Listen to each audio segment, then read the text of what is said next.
पर, जहां संसद है, रक्षा मंत्रालय है, अहम जगह है, क्या मकसद था दिल्ली पर हमला करने का? भारत को नुकसान पहुंचाना, दुनिया में बदनामी, नागरिकों में दहशत फैलाना। खबर तो यहां तक है कि कुछ चीन और आतंकी संगठनों ने मिलकर चाल चली थी। हालांकि इसको लेकर जांच पड़ताल जो है वो चल रही है। कितना सच कितना फसाना वो पता लग जाएगा। लेकिन पाकिस्तान ने दिल्ली को निशाना बनाकर भारत की संप्रभुता को जब ललकारने की कोशिश की, लाखों जिंदगियों को खतरे में डालने की कोशिश की, तो यह भारत की उस लाल रेखा को पार करने जैसा था जो भारत नहीं सहने वाला था। भारत ने इसके बाद पाकिस्तान को तबाह कर दिया। भारत ने इस बार जो जवाब दिया है उसने पाकिस्तान को शर्मसार किया है। लेकिन सिरसा में जो हुआ वो भारत के लिए खतरनाक हो सकता था अगर भारत का एयर डिफेंस सिस्टम स्ट्रांग नहीं होता, क्योंकि आधी रात के अंधेरे में आसमान चमक रहा था, धमाकों की आवाजें आ रही थी, मलबा गिरता दिखा। सोशल मीडिया पर लोग हैरान थे।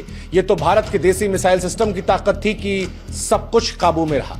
भारत की सैन्य शक्ति ने भारत के लोगों को सुरक्षित रखा, लेकिन पाकिस्तान की करतूत ने बताया कि वो शांति का दुश्मन है। शांति का दुश्मन है। जम्मू में हमला करना, पंजाब में हमला करना, राजस्थान में ड्रोन हमला करना और अब दिल्ली में साजिश करने से पाकिस्तान ने उस फुल फ्लेजेड वॉर को खोल दिया है जो अब तक भारत संकोच कर रहा था। हालांकि भारत ने इस बार भी पाकिस्तान के सैन्य ठिकानों को ही निशाना बनाया है। अभी भी भारत मानो संदेश दे रहा है कि तुम्हारे लोगों पर हम हमला नहीं कर रहे हैं। अभी भी हमने जो तुम्हें बर्बाद किया है वो तुम्हारी फौज के इलाकों को बर्बाद किया है जो जंग में जायज है। लेकिन पाकिस्तान ने जो दिल्ली में हमला करने की कोशिश की थी वो नाजायज थी, पाकिस्तान की तरह।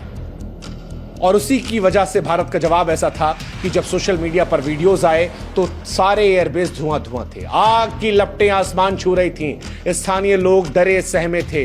पेशावर में 5 धमाकों की खबर आई। एक सैन्य गोदाम तबाह हो गया। सियालकोट में पाकिस्तानी सेना के वरिष्ठ अधिकारी जनरल नासिर खान मारे गए।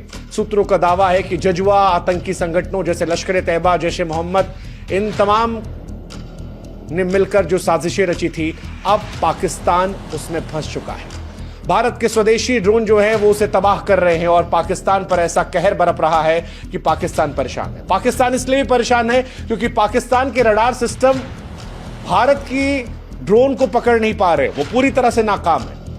पाकिस्तान का एयर डिफेंस सिस्टम पूरी तरह लाचार है। कईयों का तो मानना है कि भारत ने साइबर वॉर के जरिए पाकिस्तान के रडार और कमांड सेंटर को जाम कर दिया था, जिसकी वजह से उसकी रक्षा प्रणाली कागज की शेर बनकर रह गई और जब हमारे ड्रोन यहां से गए तो वो बेखबर थे। इसी वजह से उनको इतना भारी नुकसान जो है वो देखने को मिला। इस ऑपरेशन का आर्थिक प्रभाव पाकिस्तान को परेशान करेगा, क्योंकि पाकिस्तान ने 24 घंटे पहले IMF से वो जो $1 बिलियन की भीख ली थी, अब ऐसा लग रहा है कि भारत ने उससे कहीं ज्यादा इनको नुकसान पहुंचा दिया। जो नुकसान भारत ने इनको दिया है वो शायद $2-3 बिलियन से होगा। तो पाकिस्तान जो भिखमंगों की तरह मांगने गया था, जितना मांगा उससे ज्यादा फिलहाल नुकसान में है।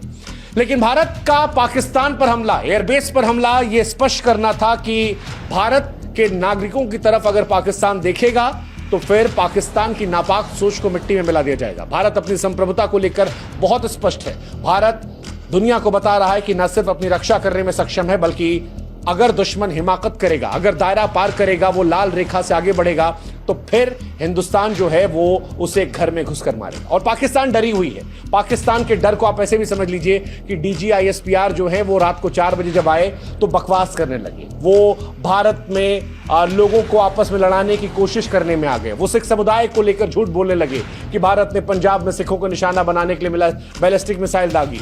इतना घटिया, बचकाना, हास्यास्पद दावा था कि लोग इस पर क्या कहें। भारत के जो एयर चीफ मार्शल हैं वो अमरप्रीत साहब है। वो एक प्राउड सिख है। भारतीय वायुसेना को वो रिप्रेजेंट कर रहे हैं। भारत का सिख समुदाय कितनी बार पाकिस्तान को ठोक चुका है, कुत्ता बना चुका है। ऐसे में पाकिस्तान का ये दावा झूठा है। भारत के सिख समुदाय को बदनाम करने की कोशिश है और ऐसी कोशिश के बारे में हम क्या ही कहें। हालांकि पाकिस्तान हर तरह से नापाक कोशिशें कर रहा है। अफगानिस्तान को लेकर ये बकवास की कि भारत ने अफगानिस्तान में भी हमला किया। उधर अफगान भाई हमारे कह रहे हैं कि इंडिया वाले भाई आप और ठोको, हम भी साथ में ठुकवाएंगे।